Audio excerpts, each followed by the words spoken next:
धेरै राम्रो खबर आयो।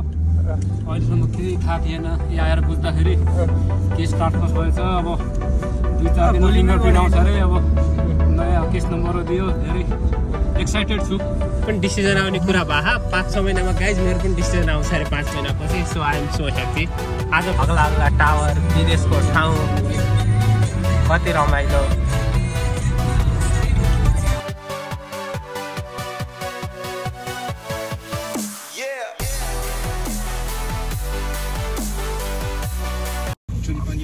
नमस्कार सबैलाई, सम्पूर्णलाई। अब आज हामी जाँदैछौँ इमिग्रेसन। वार्साको इमिग्रेसन चाहिँ शनिबार पनि खुल्ने गर्छ। हजुरहरू चाहिँ महिनाको 2 दिन शनिबार खुलेको हुन्छ वार्साको इमिग्रेसन। हामी चाहिँ इन्फर्मेसन लिन जान लागेको, बायोमेट्रिकको बारेमा सोध्न। जस्तै यहाँ 1-2 जनाको बायोमेट्रिक पनि भएको छ। बायोमेट्रिक भएर डिसिजन कहिलेसम्म आउँछ भनेर बुझ्न जान लागेको। हजुरहरू पनि आउन सक्नुहुन्छ र म हजुरहरूलाई भन्छु आज इमिग्रेसनमा शनिबार कसरी खुल्छ, के गर्ने भनेर यो ब्लगबाट जानकारी दिन्छु। अहिले हामी पोल्यान्डको वार्सामा छौँ। धन्यवाद। सो गाइज, आज चाहिँ हामी वार्सा आइसकेको छौँ। वार्सा इमिग्रेसन दाइ के छ नि हाम्रो अपुनी, उहाँको नि युट्युब च्यानल छ है, सागर बस्याल ब्लग छ होइन, सागर बस्याल होइन। उहाँ चाहिँ फोटोग्राफी भिडियोग्राफी हो, त्यही पनि अब पोल्यान्डमा परिगली होइन, त्यस्तो छ। ला कस्तो हुन्छ हो। ल ठिक छ, हामी चाहिँ टक्क आइरहेछौँ होइन। अब समय टर्म देखाउने अब यहाँ आएर हामी अरू केही पनि नदेखाउने। अनि त्यसपछि हामी त्यो इमिग्रेसन अनि के भन्छ त्यो हाम्रो डकुमेन्टेसन कस्तो भइरहेछ दाजुभाइहरूको अगाडि सोधपुछ गर्न आएको। हामी जानकारी लिन आएको। अनि गाह्रो छ पोल्यान्डमा टिआरसीको लागि। मान्छेहरू 2-3 वर्षदेखि कुरिरहेको छ, टिआरसी आएको छैन। एउटा वास्तविक भन्ने अनि मेरै आएन, 3 वर्ष भयो। टक्क यस्तो हामी चाहिँ यहाँ लाइनमा बस्नुपर्ने हुन्छ। जेब्रा के भन्छ, खुलो गइदिउँ। अब गइदिउँ साँच्ची हो। ल ठिक छ। दाइले के भन्न चाहनुहुन्छ आजको? के भयो तपाईँको? धेरै राम्रो खबर आयो। अहिलेसम्म केही थाहा थिएन, यहाँ आएर बुझ्दाखेरि केस काटकस भएछ। अब 2-4 दिन फिङ्गरप्रिन्ट आउँछ अरे। अब नयाँ केस नम्बर दियो। धेरै एक्साइटेड छु। आज शनिबारको दिन पनि तपाईँहरू इमिग्रेसनमा यत्रो काम गर्नुभयो है, त्यसमा एकदम खुसी हुनुहुन्छ तपाईँहरू? एकदम खुसी, एकदम खुसी। शनिबारको दिन काम पनि भयो। मजा न त नि रक्सी थोरै छुट्यो रुममा। एक दिन नखाँदा केही हुँदैन।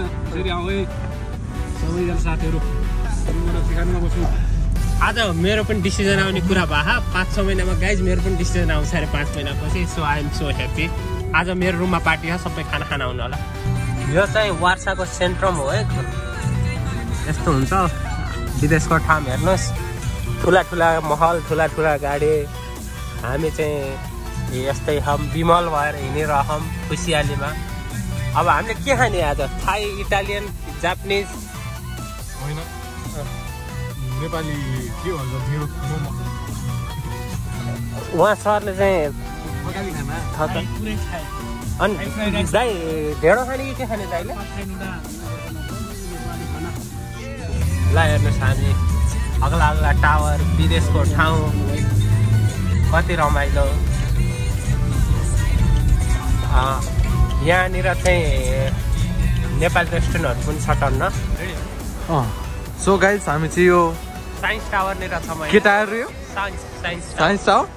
ल यस्तोमा छौँ, ठुल्ठुलो म्युजियम छ यहाँ। ल ठिक छ। मलाई चाहिँ थाहा थिएन है गाइजहरू होइन, यही हो यस्तो राम्रो ठाउँहरू रहेछ। अनि यहाँभित्र टिकट काटेर पनि जान पाइन्छ है। त्यहाँ यसभित्र गएर हेरेर केही तपाईँहरूलाई इच्छा छ त्यहाँभित्र जान छ भने टिकट काटेर जान पाइन्छ। तर आज हामीसँग त्यति टाइम छैन, भोक लागेको कारणले आज हामी चाहिँ सपिङ मलभित्र जाँदैछौँ खाना खानु, नास्ता खानु केही। अनि यो साइन्स टावरभित्र चाहिँ लगेर के छ भनेर देखाउने कोसिस चाहिँ 100% गरिन्छ। अहिलेको पालि चाहिँ हामीलाई अलिक सकिएन समयको पाबन्दीले गर्दाखेरि।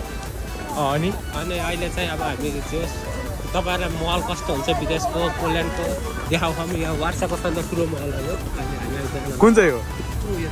यहाँ जानु हामी। ल ठिक छ, जान्छौँ होला। ल बाटो काटौँ, दौडेर दौडेनु। ल ठिक छ। बन्द भइसकेपछि नि आइदिएको होइन, तल आएर त्यसरी आउनु हुँदैन।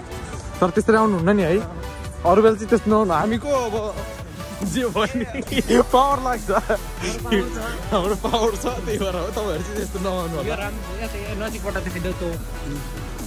के बिल्डिङ त कुरै नगर्नु यस्तो गरेर ठाडो परेर हेर्नु पनि रहेछ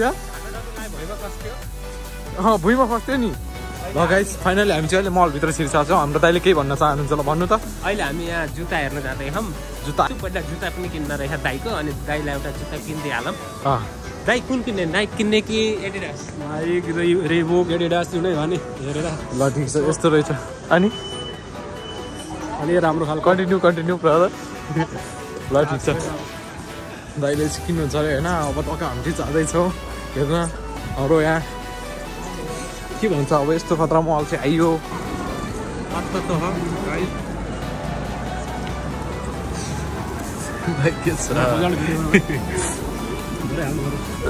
दाइ अनि केएफसी खाएर कस्तो फिल भइरह त